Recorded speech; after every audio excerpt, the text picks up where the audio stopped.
अरे बच्चों, आप कैसे हैं? पहले के वीडियो आपको अच्छे लगे हों तो मेरे चैनल को सब्सक्राइब कर दें, लाइक कर दें और अपने दोस्तों में शेयर कर दें। आज हम चल रहा है विद्युत द्विध्रुव के कारण उत्पन्न वैद्युत क्षेत्र की तीव्रता। हम विद्युत द्विध्रुव के कारण उत्पन्न वैद्युत क्षेत्र की तीव्रता में चल रहा है। तो उत्पन्न वैद्युत ध्रुव की तीव्रता में हमें तीव्रता के कारण चुंबकीय क्षेत्र वैद्युत क्षेत्र ज्ञात करना है। क्या ज्ञात करना है? वैद्युत क्षेत्र। वैद्युत क्षेत्र ज्ञात करने के लिए सर्वप्रथम हमें द्विध्रुव, हम जो पिछले वीडियो में द्विध्रुव पढ़ा था, द्विध्रुव की परिभाषा थी ऐसा निकाय जिसमें दो ध्रुव होते हैं, जिसमें एक धन आवेश तो दूसरा ऋण आवेश होगा, अर्थात आवेश का परिमाण समान होता है लेकिन प्रकृति विपरीत होती है। जो परस्पर अल्प दूरी पर रखे होते हैं ऐसे निकाय को द्विध्रुव कहते हैं। द्विध्रुव की दो स्थितियां हैं हमारे पास, अच्छी और निरक्षी। अच्छी स्थिति का मतलब जब द्विध्रुव की अक्ष पर ही कोई बिंदु हो, अच्छी स्थिति कहलाता है। अगर ये द्विध्रुव है, ये पेन की ही अक्ष पर इधर हो सकता है या इधर हो सकता है, ये अच्छी स्थिति। निरक्ष अर्थात इस अक्ष के अलावा निरक्षी स्थिति कहलाती। निरक्षी स्थिति का मतलब इस अक्ष के अलावा यहाँ भी हो सकता है और यहाँ भी हो सकता है। इस निरक्ष के लंबवत होगा, चाहे जहां पर हम ले सकते हैं, ऊपर भी ले सकते हैं या नीचे ले सकते हैं। तो हमारे पास वैद्युत द्विध्रुव के कारण उत्पन्न वैद्युत क्षेत्र की तीव्रता ज्ञात करना। हमें ई के लिए व्यंजक निकालना है। वैद्युत क्षेत्र की तीव्रता ई के लिए हमें व्यंजक निकालना है। द्विध्रुव के कारण दो स्थितियां होती हैं, अच्छी और निरक्षी। आज हम चलते हैं अच्छी स्थिति पर। किस पर चलते हैं? अच्छी स्थिति।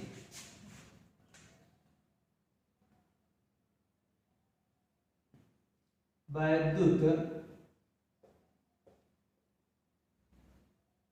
ध्रुव की अच्छी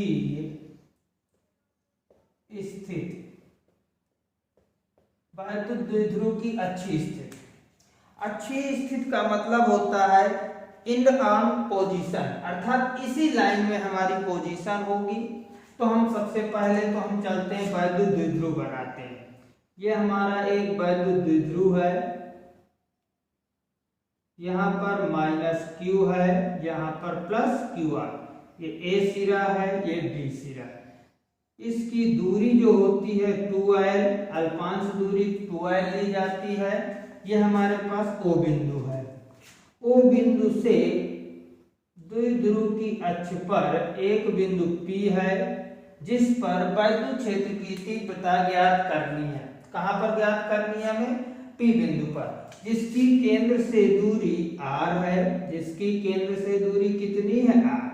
तो हमारे पास ए बिंदु से दूरी क्या मिलेगी? r प्लस l, और बी बिंदु से दूरी क्या मिलेगी? r minus l। अब हमारे पास यहाँ पर हम आते हैं, जिस बिंदु पर ज्ञात करना होता है सदैव वहां पर परीक्षण आवेश लाया जाता है। क्या लाया जाता है? परीक्षण आवेश सदैव धन का होता है। अब यहाँ पर हम प्लस क्यू आवेश के कारण जो वैद्युत क्षेत्र की तीव्रता निकालेंगे वो E1 हो गए, और माइनस क्यू के कारण वैद्युत क्षेत्र की तीव्रता हमारे E2 हो गई। हमारे पास दो वैद्युत क्षेत्र की तीव्रता मिल गई। प्लस क्यू आवेश के कारण वैद्युत क्षेत्र की तीव्रता E1, माइनस क्यू आवेश के कारण वैद्युत क्षेत्र की तीव्रता E2 है। अब हम इसको लेते हैं माना एक द्विध्रुव AB है जिसके ए बिंदु पर माइनस क्यू तथा बी बिंदु पर प्लस क्यू आवेश रखा है, जिनके बीच की अल्प दूरी 2l है, द्विध्रुव के केंद्र O से अक्ष पर r दूरी पर एक बिंदु P है, जिस पर वैद्युत क्षेत्र की तीव्रता ज्ञात करनी है। अब हमने लिया एक द्विध्रुव AB ले लिया, जिसकी अक्ष पर एक बिंदु P है। ये बिंदु P है जिस पर वैद्युत क्षेत्र की तीव्रता ज्ञात करनी है। इस बिंदु पर वैद्युत क्षेत्र की तीव्रता ज्ञात करनी है। वैद्युत क्षेत्र की तीव्रता P प्लस Q आवेश के कारण E1 और माइनस Q आवेश के कारण E2 है। अब हमें यहाँ पर चलना है वैद्युत द्विध्रुव से पूरा। यदि द्विध्रुव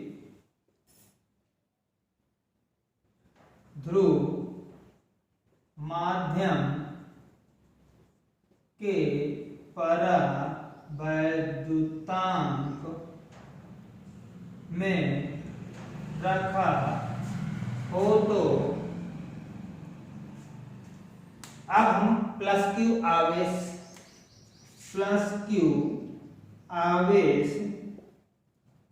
के कारण वैद्युत क्षेत्र की तीव्रता E1 बराबर 1/4πε0 के Q अपान r²। अब r यहां से यहां तक की दूरी क्या मिलेगी?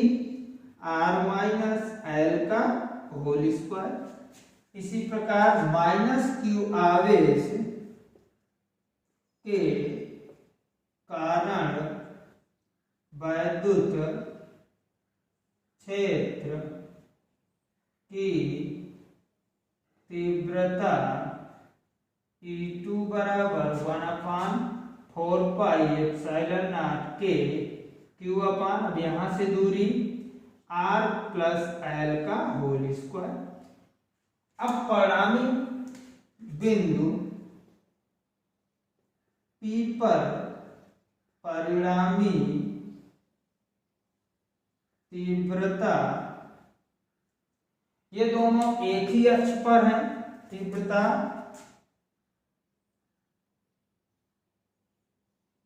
दोनों तीव्रताएं एक ही अक्ष में हैं,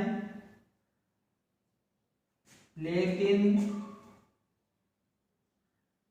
दिशा विपरीत है। तो E बराबर E1 माइनस E2, क्यों? E1 is greater than E2, E1 is greater than E2। अब E1 और E2 का हम मान रखेंगे। जब हम E1 और E2 का मान रखेंगे, E1 और E2 का मान रखेंगे तो यहां पर हम मान रख देंगे। तो E बराबर 1/4πε0 के Q अपान r माइनस l का होल स्क्वायर माइनस 1/4πε0 के Q अपान r प्लस l का होल स्क्वायर। अब हम दोनों को घटा देंगे।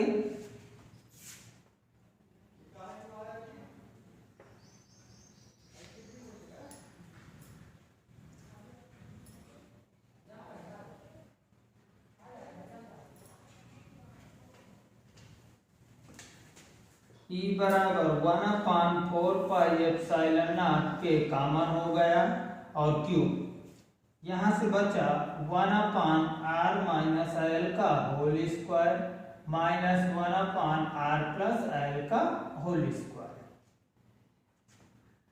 E बराबर 1/4πε0 के Q, इससे एलसीएम ले लिया, एलसीएम आएगा एक कोष्टक में माइनस बी, एक कोष्टक में a plus B, R square minus L square का होल स्क्वायर, तो आर प्लस एल का होल स्क्वायर, यहाँ आएगा आर माइनस एल का होल स्क्वायर।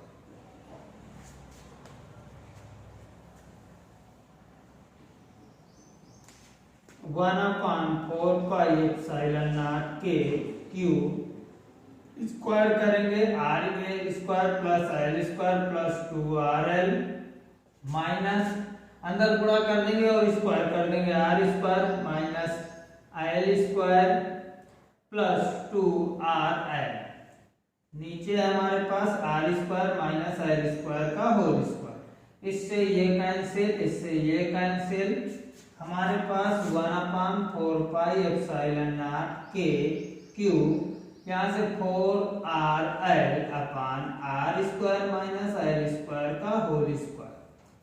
अब हम ले सकते हैं यदि r is greater than l हो तो, ये हमारी अल्पांश दूरी थी, क्या थी? अल्पांश दूरी। अल्पांश दूरी के कारण r की तुलना में l का मान बहुत छोटा है, तो l स्क्वायर को छोड़ने पर हमने इसको छोड़ दिया तो क्या आ गया? 1/4πε0 के 2ql और हमारा बचा 2r अपॉन, ये छूट गया तो r की पावर 4, एक r कैंसिल हो जाएगा, 1/4πε0 के। अब इसके बाद हमारे पास हम पढ़ चुके थे डाइपोल में P बराबर था 2ql से, हम डाइपोल का मान रख सकते हैं यहाँ पर, P बराबर 2ql से हम इसको रख दिया तो क्या आ जाएगा? 2p और एक r से r कैंसिल, r3। यह हमारे पास अच्छी स्थिति, इंड आर्म पोजीशन की स्थिति में, अर्थात अच्छी स्थिति में वैद्युत क्षेत्र की तीव्रता का व्यंजक निकल आया। कल हम निरक्षी स्थिति में वैद्युत क्षेत्र की तीव्रता के व्यंजक का अध्ययन करेंगे।